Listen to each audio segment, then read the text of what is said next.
How much will the Packers feel Aaron Rodgers' loss? What is going on? It is Alex coming back at you with another video. And today I'm taking a deep dive into the 2023 Green Bay Packers.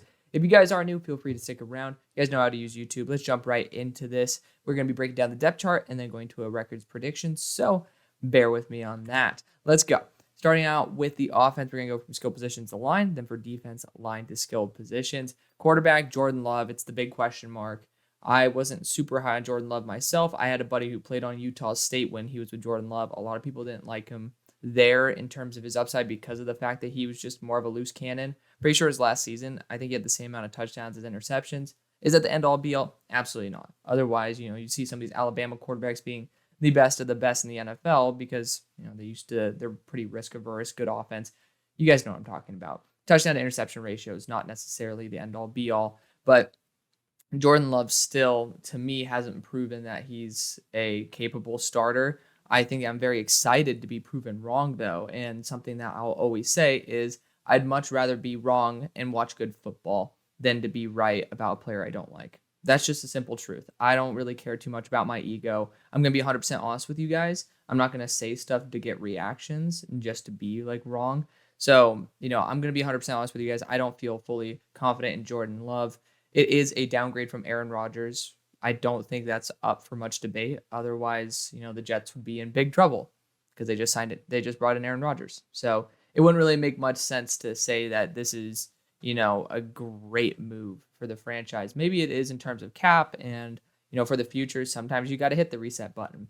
But, we'll see what Jordan Love has. I don't fully believe that he is on the caliber of some other players who have played the quarterback position in the past for y'all, but I'm excited to be proven wrong.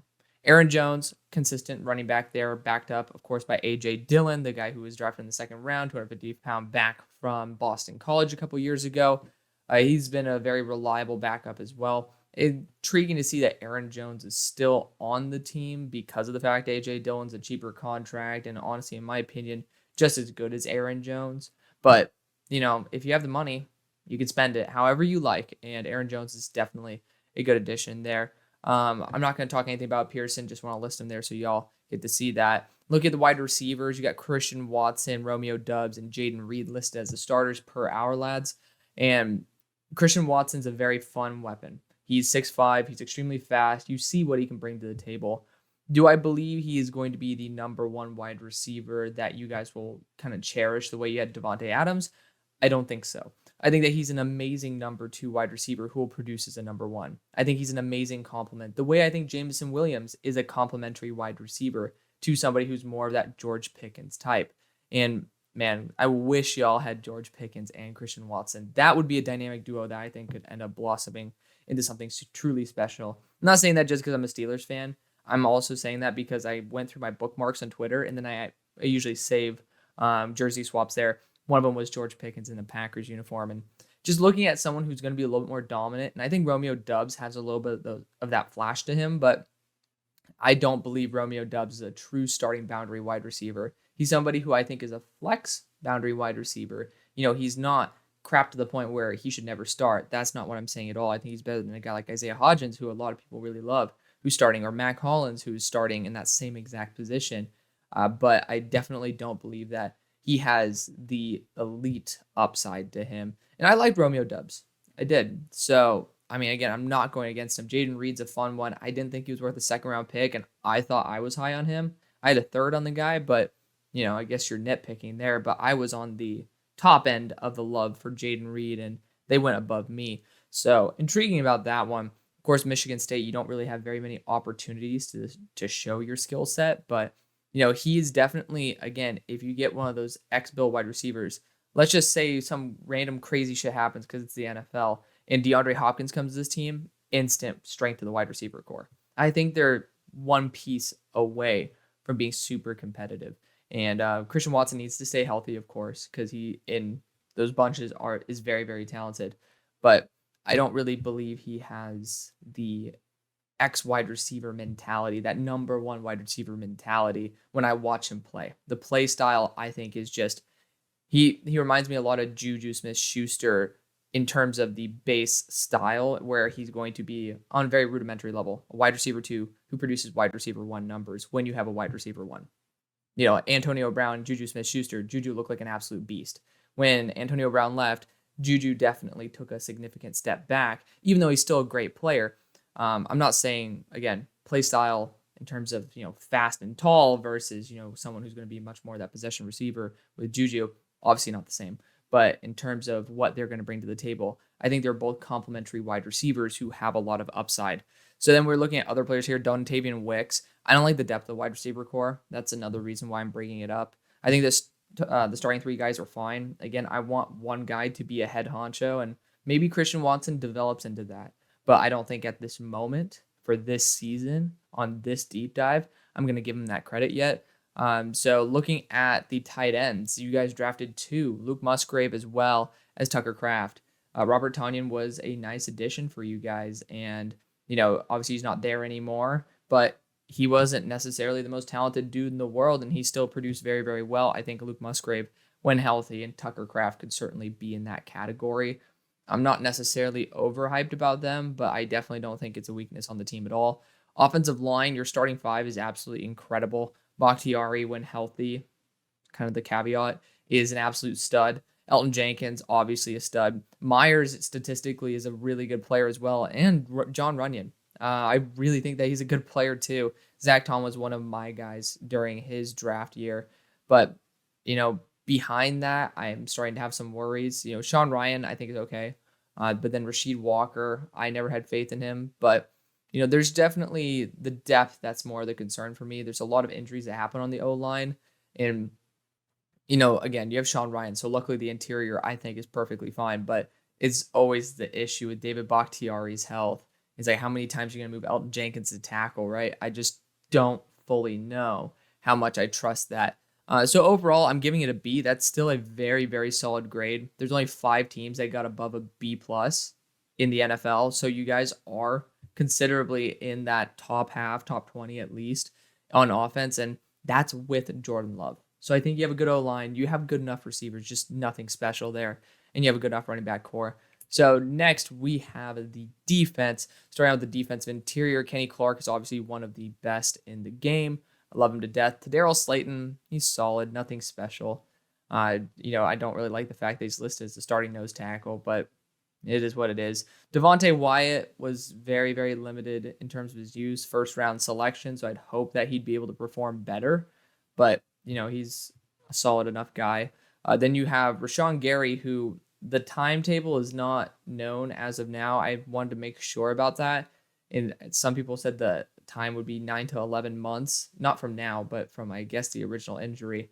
And that was mid-season last year. So he could be coming back. I'm not going to bet on it because of the fact that there's nothing official out. So behind him is Kingsley Enagbare. And I like Kingsley. I don't think that he's going to be on the level of Rashawn Gary. And we'll get to the grade in a second, but Preston Smith's a very solid player. He is continuing to get older, but I think this team realized that there is an issue in terms of what this year's going to have at edge rusher. They got Lucas Van Ness. I don't know if they think Preston Smith's going to be the long-term dude. So getting Lucas Van Ness is a great idea. I thought that I wasn't a huge fan of Lucas Van Ness, but the fact is he doesn't need to start at all. He could move it out right outside linebacker and end up starting, but the dude has upside and doesn't need to completely show production yet, which I think is probably one of the better spots for him for sure. But then also guys notable on the interior defensive line, you have Colby Wooden and Carl Brooks. You had some really good defensive line players drafted in this past draft.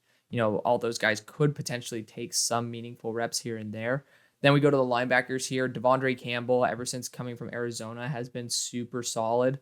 He took a little bit of a step back last year, but still better than his production any of his years before in Arizona.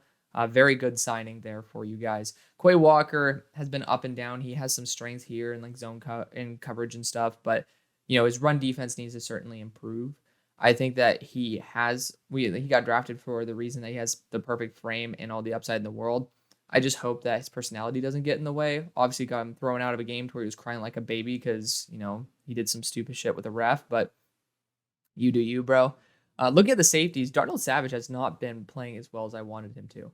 Now, a lot of people are saying, hey, move him to the nickel. He's going to be better. And I guess that's been kind of the traits or the kind of the marquee thing for the Packers is, well, the Packers are going to pretty much put nickelbacks or in like corners at safety rather than putting them in their proper position.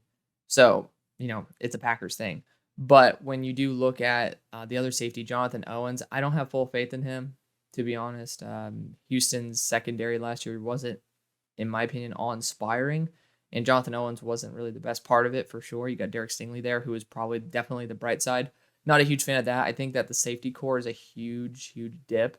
You don't even have Adrian Amos there, which, granted, he's not the spring chicken he was with the Bears or early on with you guys. But, I do think that's a legitimate area of weakness. Corner-wise, Keyshawn Nixon at nickel, he's also not somebody where there's really that much on him that says he's deserving of a starter role. I really hope Darnell Savage, if I'm going to be honest, goes to that role, and I think I'd boost this immediately up to a B.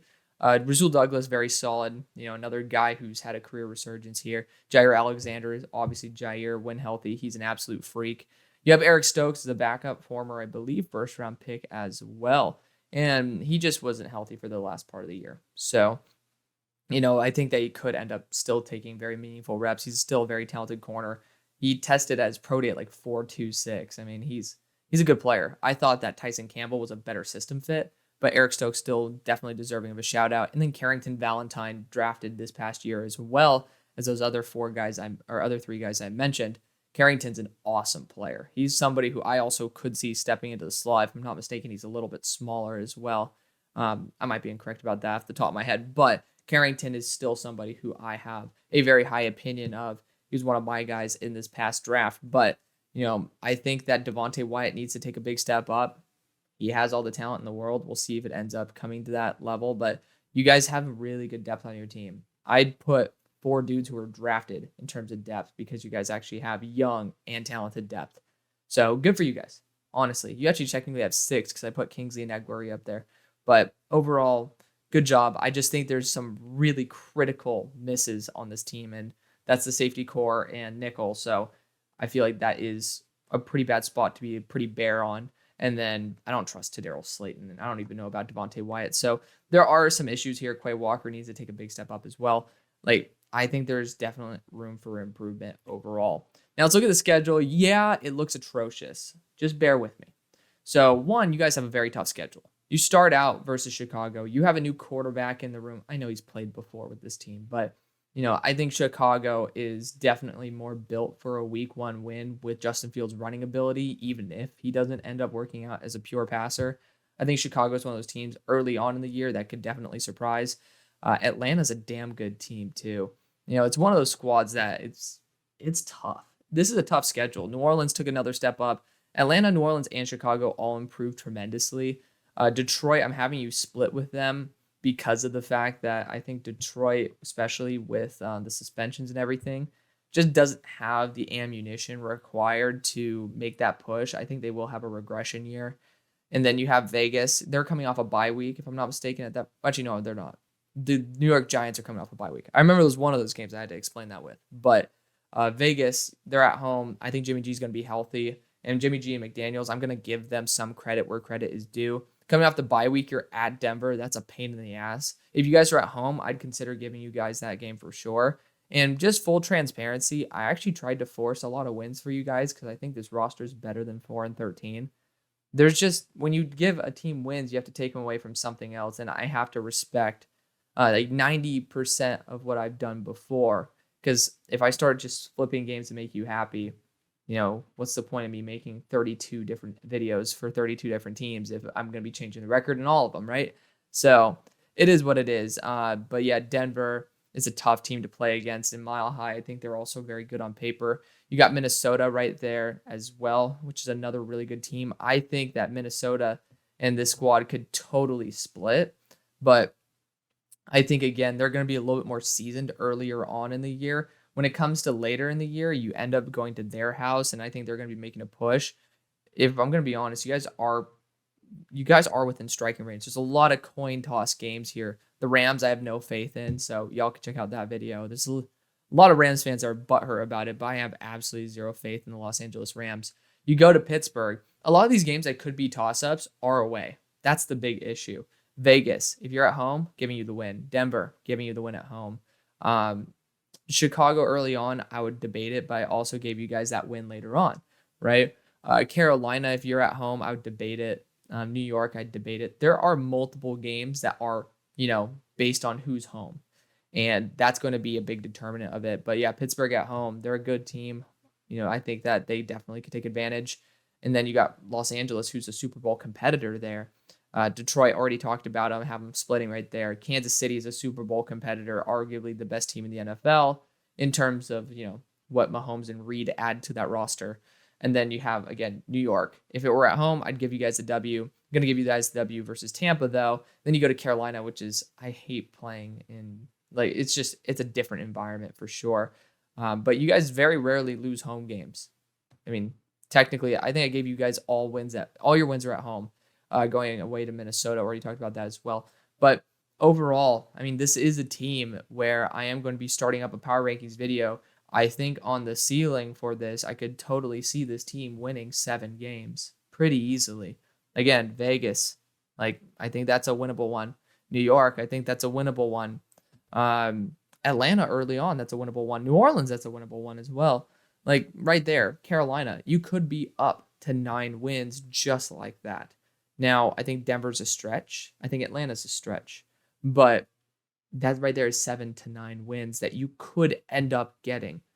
But ultimately, somebody has to lose. And I decided to do the coin toss, and y'all ended up losing the coin toss. So you still have the 4th overall draft pick, which I will be using going forward in terms of my mock drafts. So yes, I'm going to slave away at the draft order for that one. But that is going to be the video. Thank you guys so much for watching. See you on the far side.